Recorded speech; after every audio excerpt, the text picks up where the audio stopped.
On January 28th, the President has received a plan to defeat ISIS designed by the Secretary of Defense and the National Security Team. Just as immigration laws that are already on the books, halting funding to jurisdictions in the United States that don't... What the AP is reporting, just so we're clear, is that a personal lawyer of General Flynn's contacted a transition lawyer and asked for guidance on what he should or should not do. The lawyer was instructed that that wasn't the role of the transition, and that it was up to the personal lawyer to work with the appropriate authorities or subject matter experts to determine what was appropriate and what was not appropriate in terms of filing.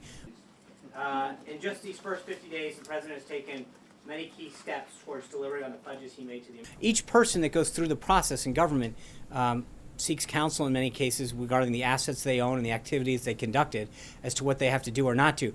But this is something that, you know, it's like asking whether someone needed to file, if they had a client, whether or not they have to file a lobbying disclosure form. That's not up for us to determine.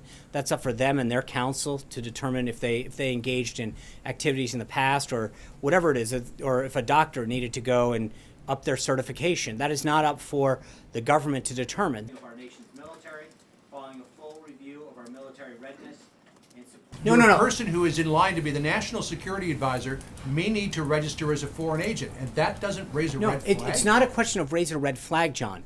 It's a question of whether or not they gave them the advice that they're supposed to, which is it is not up to them to make decisions as to what you need to do or not do. The economic optimism that I spoke about, businesses are continuing to grow and create new jobs.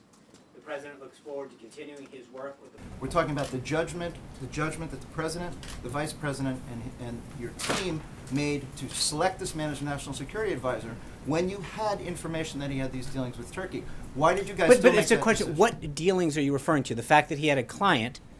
He was also the head of the Department of the Defense Intelligence Agency, unbelievably qualified, 40 years in the military with impeccable credentials. I mean, so what is it that what is exactly are you getting at? Because so far he has impeccable credentials. He had a stellar career in the military, widely respected, and I think for you to sort of impugn his integrity. President Pence said that yesterday, that he wouldn't have that. But there was no disclosure at the time. But businesses need to thrive and grow, therefore adding well-paying and steady jobs to the market.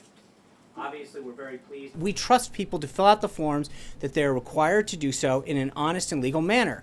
And in this case, he retroactively filed the forms that he was supposed to do, but we advised him to do what the legal and proper thing was, and that's the right thing for this administration. So we did the right thing then, and we expect every employee to follow the law. This president, when it comes to ethics, when it comes to lobbying, he instituted a 5-year ban. He banned people. He has ran on a commitment to drain the swamp. He has been very committed to making sure that we institute high standards here and that we're held to them.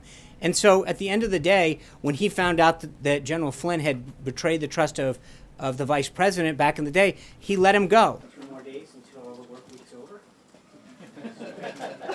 I believe that everybody has done what has legally been required of them, but I can't tell you that every single person has done everything. I can tell you the president has made clear to every person in this administration you are expected to live up to the high standards that he has set for them, and that if you don't, you will be dismissed. Brings relief to small business and the middle class, a massive commitment to infrastructure investment that will generate jobs.